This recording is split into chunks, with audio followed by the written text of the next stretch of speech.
Hey kids, so you want to be cool? Well, let me help you out. Untied shoelaces? Check. Back to front jeans? Check. Unlicensed Bartman t-shirt? Check. Baseball cap? Back to front? Check. Shaggy's Bombastic CD single? Check. Teenage Mutant Ninja Turtle trading cards? Check. Congratulations. As I've stated before in my Gremlin video, back in the 90s, if you wasn't rad, you wasn't anything. Move over, softy, this video ain't for you. And let's be honest, if you wasn't a radical and tubular sort of kid, then you was not the sort of guy that publishers and game developers were aiming for when they were trying to find out the next cool mascot, you know, that the kids are really going to go for. Say what you want, but in my eyes, Sonic the Hedgehog hit this with a home run. And after that, everyone wanted a slice of the spiky cake. You got the obvious copycats like Bubsy and Zool, and sure they did well, but what we consumers were really looking for was something more. Something that really grabbed us. Earthworm Jim! It's oil heating! No. Not yet. Let's stick a pin in that for a moment. As usual on Slope's Game Room, it's best to start at the beginning. We're the world's largest producer of computers. We make more than the whole nation of Japan put together. Here we have the ZX81 Spectrum, and here we have a young guy with an ambition to create games named David Perry. Now David, in 1982, at the age of 15, started working on some pretty basic games for the computer, and sent them into gaming magazines who published them and sent David a cheque for about 450 quid in return.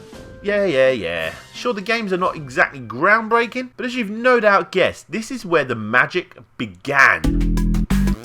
Not long after, Perry moved to London and continued developing games for Microgen and Probe Software. It's here he put his name against some really memorable games. Any of these ring a bell?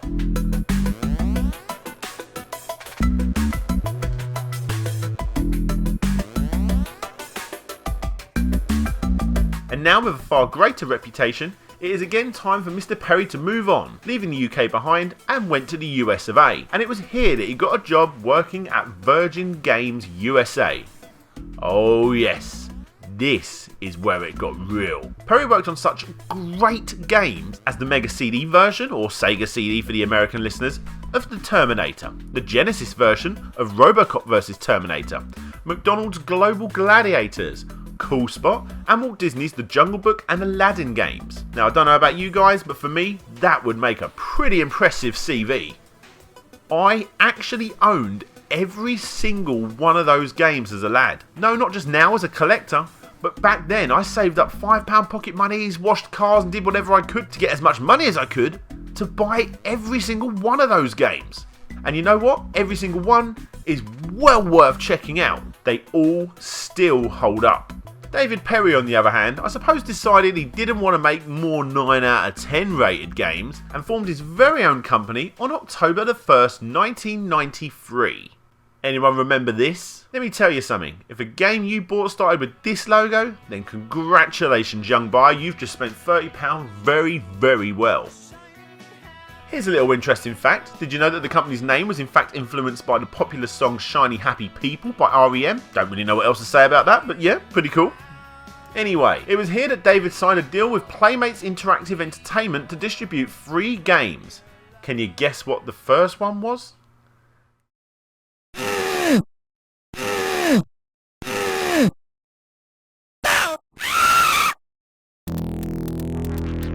As a kid, I was only 3 seconds into the game and I already knew I was gonna love it.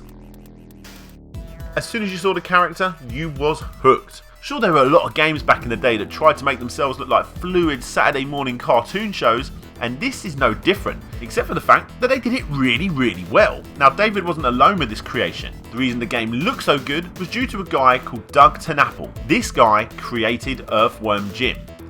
And for those that are interested, and you should be, he also originally worked as an animator on Attack of the Killer Tomatoes, a really good TV show. When I was a kid, I was pretty obsessed with it. And in the games arena, he worked on games like Jurassic Park, Stimpy's Invention, and The Jungle Book.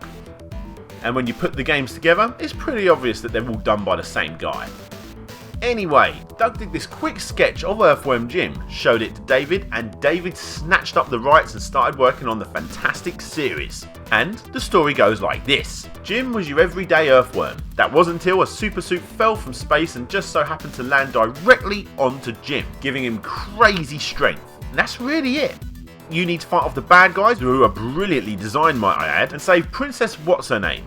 Yes, Princess What's-Her-Name is her actual name. Sure, I suppose looking back it's the same classic storyline as Mario saving the princess, but obviously with far more updated for the 90s art style that came out at the exact right time for me. I don't know what it was about this exact time of my life, but Earthworm Jim just fit in perfectly.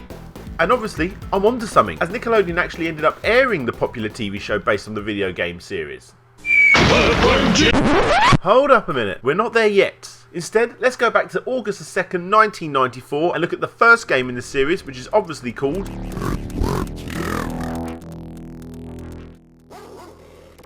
So here we are in New Junk City, and your first goal is to launch the cow. Why? Well, you'll soon find out. So Jim makes his way through the smelly junkyard until you go up against this, a garbage can.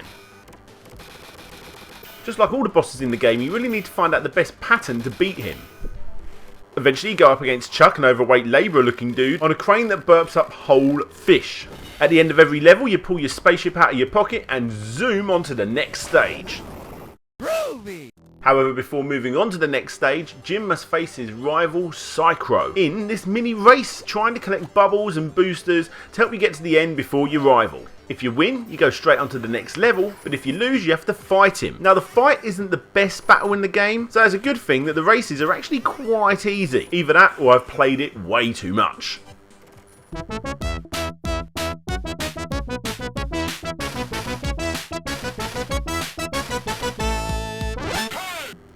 Anyway, on to the next level, and my personal favourite in the whole game. Yep, it's based on hell. You've got lawyers, black demons, and elevator music muffled by the sounds of screams in the background. Obviously these are not the main guys you fight in the land of Hellfire, and you end up going against Rusty the Snowman.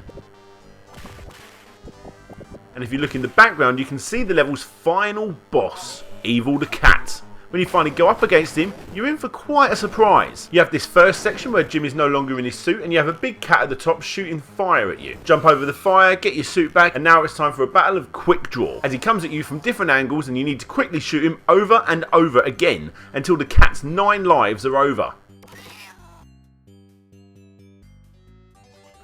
Then it's off to another mini level against Psycho. Defeat him and we find ourselves down the tubes. In this level you're underwater, going through tubes, fighting off floating brain type things and constant reincarnations of this guy, who is called none other than Number 4. Not to be confused with the incredibly average movie of the same name. This level mixes things up a bit and you end up finding yourself on a chomping hamster. And then you got this goddamn level. This took me so long to complete when I was a kid. Anyway, eventually you get past this level and you go up against the evil final boss of the level, the despicable, horrendous Bob the Killer Goldfish. Moving on past another race, you get to this level called Snot a Problem. Right, the level's simple enough. You knock major mucus into the walls either side as he does the same to you, until one of your bungee cords will eventually snap. Oh yeah, and be careful of this thing. The level lasts for about 3 rounds and is over quite quickly. More racing follows, and it's time for level 5, which actually, if you look at the timeline and obviously miss out the Andy Asteroids levels, is actually level 6. Anyway, you're in this massive lab and you go up against maggots in this very platformy type level. You have this quite cool section where you go up against Metroids. I doubt it. Eventually you find yourself going up against the level's main boss, Professor Monkey for a head. Now it's also worth noting that the game has this little bit extra in the level that's only available in the SNES version of the game. It's extremely short, but it's quite a nice little addition. Anyway, Jim eventually gets snagged out of his suit, and just like the level What the Heck, you need to follow your suit until you eventually get it back, and face another boss. Robot Chicken. Don't get excited, it has nothing to do with this. It's completely its own thing. It's actually called Robotic Chicken. Quite a tricky boss, but when you suss it out, it does end up being quite easy. Time for another race, then it's off to one of the very best levels in the game, For Pete's Sake. We have to guide this cute, lovable puppy, named Pete, across an asteroid field, dodging obviously asteroids, UFOs, antennas and gaps in the ground. You do this by whipping him, which shoots him into the air, and shooting him, which makes him duck for cover briefly. What really makes this level harder is the fact that if you mess up and Pete gets hurt by any of the bad guys, he briefly turns into Monstrous Pete and attacks the hand that feeds him, not only with his health, but also by moving him back slightly in the level. This level is fairly hard. It's quite funny to watch as everything seems to be moving fairly calmly along, but you are running around frantically trying to fix the issues. A great little level that really stands out for the game. One noticeable difference between the SNES and the Mega Drive version is the colour palette. It looks completely different in both versions. I personally will prefer the version that I grew up with, but either way it really doesn't matter. Whatever version you choose, they both play the same and look great. More racing follows as usual, and we make our way to Intestinal Distress. This is where we find our hero inside the intestines of something. You go up against these flying shooting fish. You got these rolling barrel things that are so annoying. And honestly, I'm really not that big of a fan of this level at all. Thankfully, it's not that long and you eventually go up against probably the worst boss in the game. And it's all over quite quickly. Now, this level is only in the Mega Drive or Genesis version of the game. Nintendo didn't want to put it in there. Why? Well, the reason the level is missing from the SNES version is basically because of Nintendo's policy against blood and gore. Nintendo, our times have changed. So, with that said, quickly moving on, we make our way to the final race against Psychro. And we start the final level. Now, I'm very happy to say that I've actually completed this game once completely using no cheats or anything whatsoever. I say that as quite a big achievement, basically because this section is so hard. Now basically, not only is Jim's whip swing thing that you've been tackling with the whole game in action a lot here, but touch almost any wall or ceiling or floor in this level and your life goes almost completely down. Or you get stuck in a section which is completely impossible to get out of. Also, these things used to literally scare the life out of me. Anyway, you eventually go up against the final boss, Queen Slugforabutt. Crazy name, right? Well, actually, her full name is the Evil Queen Pulsating, Bloated, Festering, Sweaty, Pus-Filled, Malformed Slugforabutt. And she's actually the twin sister of Princess What's-Her-Name. You know, the princess we're all here to save. Anyways, you may have already guessed, in this level you go up against the final boss of the game. But firstly, just like most levels, you have a mid-level boss. And who is the mid-level boss, I hear you ask? Well, you go up against her arse, which is dripping with pus. I don't even know what to say about this. It's nuts. Over 20 years later, this game still leaves me speechless. Anyway, after defeating her arse, you carry on with the level until you make it to the final boss, her head. This boss, at first, I remember being really hard. But honestly, when you realise what to do, it's pretty much one of the easiest ones in the whole game. That is, if you've got enough bullets. Anyway, eventually you defeat her. Groovy! And that's it. You've completed the game. You're the best.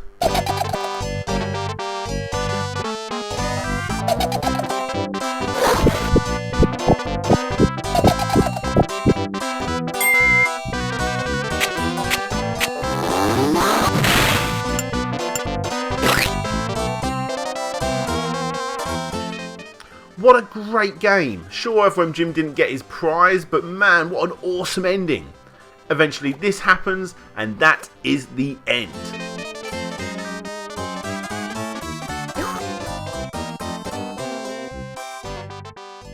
Now, I've already shown you guys a few differences with both of these versions, but honestly, this is just the tip of the iceberg. So, it all comes down to this. What version is the best?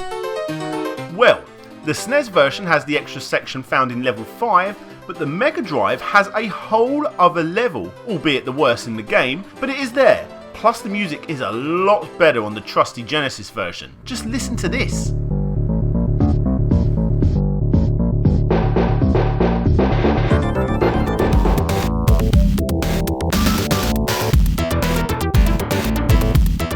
So in my eyes, the Mega Drive wins.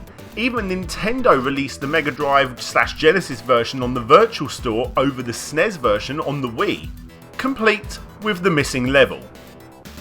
However, you also have a PC version and a Game Boy version. Now the Game Boy version, although really good considering, is obviously not as good as either of these, and the PC version is just a lazy man's port of the original with missing sound effects. Then you have the Game Gear, which is obviously also a great version for the system, but obviously not as good as the original releases. What's weird is that this Game Gear version is actually completely different than the Master System version, which is easily one of the worst ports of the game, released by Tectoy. Plus, it only has 4 levels. Then you have this, a game that is quickly going up in price due to its rarity, released on the Mega CD. Earthworm Jim Special Edition, in my opinion, actually has the best soundtrack, and actually features a few extra bits not found in the Mega Drive or SNES version of the game, like this complicated slide level that's in the first level. It also has a password system, and this whole new level called Big Brutey. Remember when I said that extra Mega Drive level is one of the worst? Well, unfortunately this isn't too far behind it. You need to get this guy, Big Brutey, to sniff you out and chase you. He's blind, so he's a lemming style that just keeps running forward until you move out the way. Now the level itself isn't that bad, although it does seem way too familiar to me to the first stage. And the only real big difference is this Big Brutey guy who's bloody annoying. He doesn't always pick up your scent, causing you to backtrack quite a lot, and even when he's out of the way, sometimes he just randomly reappears. However, when you do get the knack of it, it's really not that bad, and definitely better than that one found in the Mega Drive. So with that said, this is actually the best version of the game, and it has a really nice reanimated version of the ending.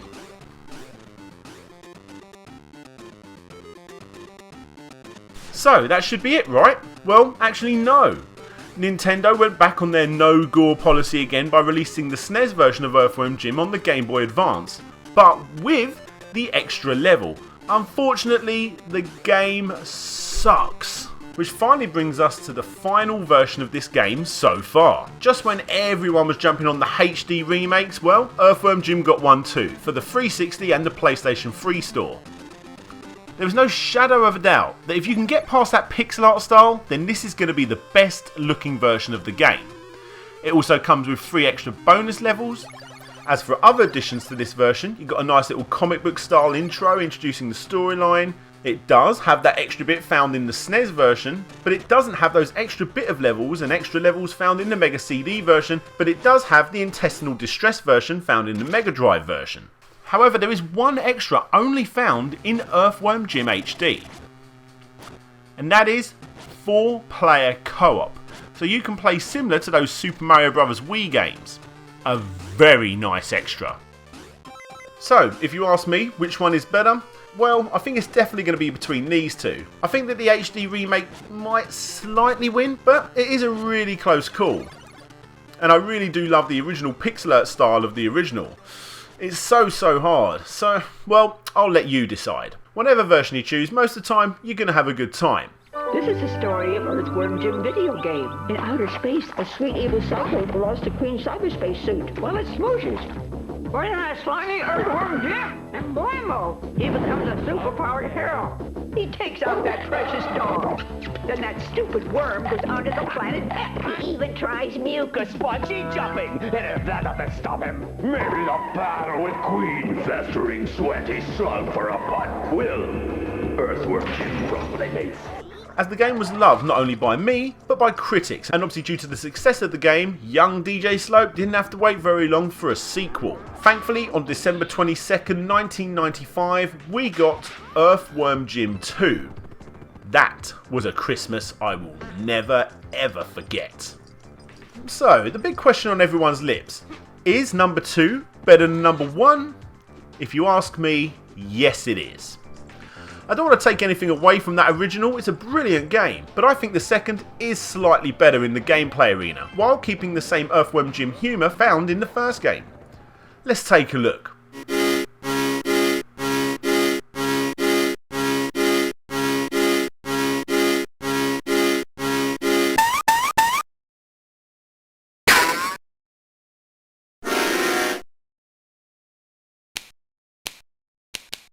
Another great intro starts off with a brand new funky theme tune playing over the title screen. As you can see, Jim has a new run animation and seems slightly larger than he does in the previous game. However, the biggest change in the game is without a doubt Jim's new sidekick Snot. This little guy helps shoot Jim across the screen into certain areas that you would never have been able to do in the first game. The developers really put their heart and soul into this one. The graphics are still brilliant, and every level, as you will soon see, plays different from the last, and some being completely different styles of gameplay. Just look at this bit where Jim's in an electric chair dodging falling nannies. And here's a bit where you need to use pigs as a counterweight to continue through the level. Brilliant.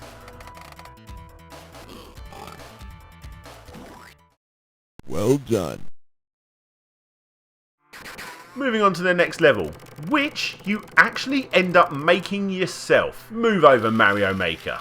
This is seriously impressive. The whole time you're playing through the level and you have a time limit which you must constantly top up, otherwise you're going to run out of air. Eventually you get to the top and go up against the maggot on a unicycle. Why? Because why not?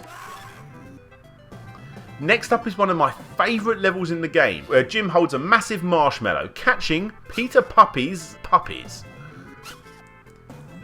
Otherwise they're going to land on the floor and splat. A simple level with great graphics, sound and obviously gameplay. It's a serious highlight of the game. Anyway, eventually Psycho throws a bomb out of the window. You get it over to Peter Puppy's doghouse, he chucks it back at Psycho and boom. Moving on to the next level, Jim is now a blind salamander.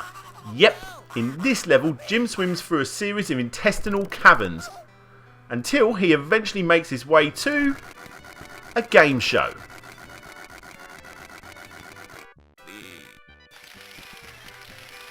Yeah, this game makes no sense at all. Moving on.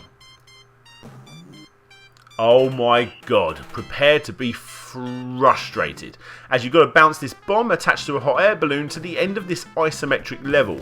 So frustrating. However, eventually you will get to the end, you knock down Snot, and that's it.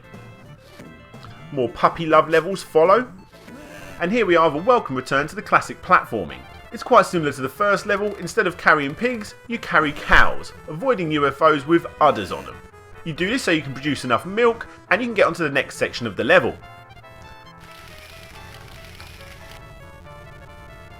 Then we have this pretty cool level where you expand Jim's head and you've got to make him all the way up to the top whilst avoiding Evil the Cat. Here's a level that's easily one of the strangest in the whole game.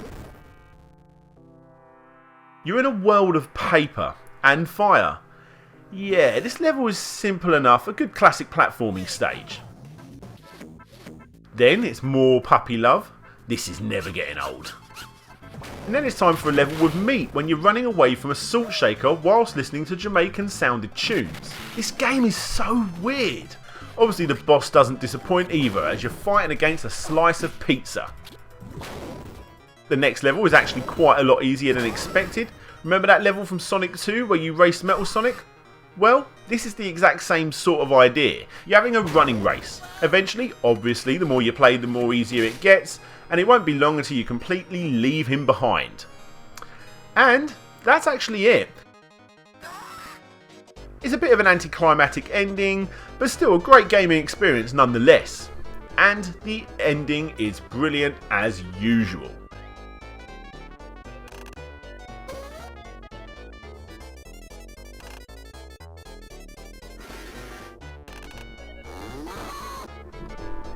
So, looking at these games, which version is the best? Well, let me save a bit of time on this one. The obvious low-end version is the Game Boy Advance version that you're seeing here. You see, the game was originally made for the Mega Drive. Just like the original in my eyes, that makes this version better than the SNES, which is technically a port.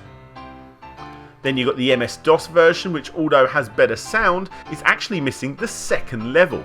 And that finally leaves us with both the PlayStation 1 and Saturn release. Honestly, looking at both these versions, they seem absolutely identical.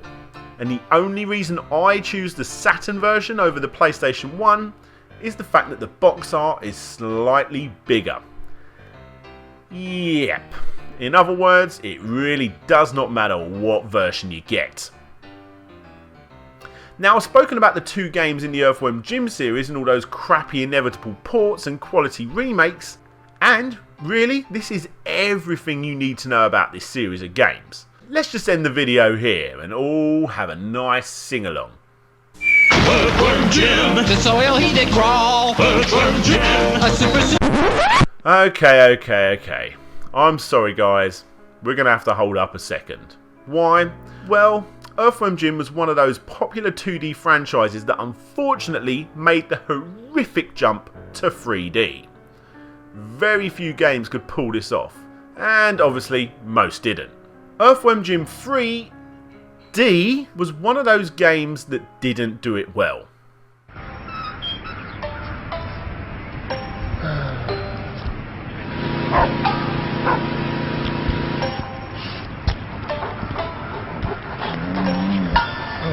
Oh.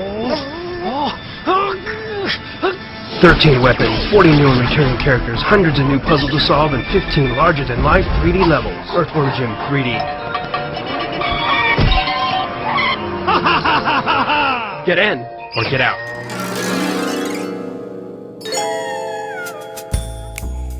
Released in 1999 for the N64 and 2000 on the PC by Interplay. And, are you ready for this? Rockstar. Okay, don't get too excited. It was actually only published by Rockstar, but still, it's quite funny to see that Grand Theft Auto logo on the front of the game case. So, let's have a quick look at this game. The first thing that's obviously apparent is that the game has aged quite badly. The story goes like this. Jim is hit by a flying cow that sends him into a coma, and it's here inside Jim's subconscious that you fight his old enemies once again. Okay, so that storyline is quite wacky and fits in quite nicely in the Earthworm Jim universe. So, let's have a look at the gameplay. So yeah, the gameplay is exactly how you'd expect any below average platformer to handle. You run around collecting your marbles and golden udders to speak with the Cow of Contemplation before moving on to the next level. The game still has a random sense of humour mixed with randomer boss battles, but it all just seems slightly more forced than before. So what went wrong? Well, the dream team that worked on the last two games had no involvement with this. Doug went off to make the brilliant Neverhood game, which will definitely be making its own video in a future Slopes Game Room episode, and Dave went on to make the MDK series, another future series that's going to be appearing on my channel. Which leaves us with Interplay, the company that bought the rights of Earthworm Jim from Perry and pushed this, the third game in the Earthworm Jim series, to Viz Entertainment, who had recently worked on Evil Dead: A Fistful of Boomstick, a game that's definitely not going to be featuring in a future episode on Slopes Game Room. In other words, the dream team was gone and our beloved franchise has been put into the hands of a below average studio. During an interview with David on Sega16.com, when asked how he felt about this game, David replied, "I hated it. Doug hated it, I tried to stop it, but Interplay, who controlled the rights, insisted it go ahead. Viz did their best without proper support, but there was nothing we could legally do." I think we've heard enough. Let's move on to the next game in the series. Oh my god, just look at this. What did they make this cover in? Microsoft Paint?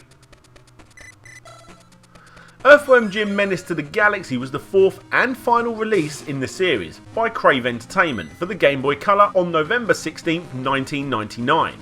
Both this version and the N64 version are supposed to be based off the TV show rather than the original series. So in this game you actually get to see not only the obvious characters like Bob the Killer Goldfish and Evil the Cat, but also Evil Jim. You can look at this sort of thing as a highlight if you really want, but honestly, I'm not a fan. It's rubbish. If you're looking at this thinking it looks more like a generic boring platformer with an Earthworm Jim sprite in it, you know, which technically could be anything, well, you're right. It's nothing like those original two games, or the 3D version for that matter. So like I said, that was it for Earthworm Jim games. However, just like all good video game characters, Earthworm Jim did have a Saturday morning cartoon show for a couple of seasons, and honestly, it's quite brilliant. I'll solve this problem with my 4 hyper-intelligent brains. I'm hungry. I'm cold. I'm itchy. Where are the girls? It's not quite as good as TV shows like Freakazoid and Animaniacs, which shared a similar sort of humour, that's for sure, but it's a damn fine show with a catchy as hell theme tune. Earthworm Jim also had a brilliant little line of action figures, which are quite awesome if I do say so myself. I'm so gutted I never got these when I was younger. However, one thing I did get was the Earthworm Jim comics. All 3 of them. A short run series by Marvel Absurd that are actually great fun to read, that is if you can find them at a decent price. Now like I said, everyone's favourite worm did not get any future games, but it wasn't the last we heard of him. In the N64 game Clay Fighter 63 1/3, Jim was actually a playable character. And surprisingly, so was Boogerman. Boogerman's another classic 2D platformer from the same 16-bit era. The reason I bring up Boogerman is because quite recently on Kickstarter, when they tried to make a 20th anniversary remake of Boogerman, there was actually a tier to make Earthworm Jim a playable character in the game. However, the Kickstarter was not successful, so we never got to see this. There was even talk of Earthworm Jim possibly coming back in Sonic and All-Stars Racing Transformed. However, this was only really discussed, never actually happened. However, as for a solid new Earthworm Jim game, there was at one point one actually in development, which was known as Earthworm Jim PSP. Would you look at that? I remember when I saw footage during coverage at E3 2006 and thought to myself, how horrific does this look? Now there's one thing that interests me even less than a crappy 3D platformer, and that's an even crappier 2.5D platformer. Thankfully, the game was cancelled mid-2007 as Interplay was in serious money troubles at the time. This was about the time that they sold the rights to the Fallout series, but that's a story for another time. Now other than the last 5 minutes or so where I've talked about everything that went wrong with the franchise, the first two releases are absolute gold. And sure, maybe this is where they should have stopped, but what we really need to realise is all those naff sequels and remakes have actually all spawned off of these two games that are really that good. And that really should, and it does in my eyes, stand for something. Hopefully one day we will get that perfect third game. And if that ever does happen, then obviously I will review the hell out of it. So make sure you subscribe to my channel for when that inevitable date comes. If you ask me, I'm more than happy with what we've had. A couple of outstanding games that spawned a lifetime of love for probably the most unlikely hero of all time, an Earthworm. Okay, here we go. You've all sat there long enough. Wow, over half an hour. So, let's get this all out of our systems. So, everybody join in as we do the Earthworm Jim theme tune. A 3, a 2, a 1.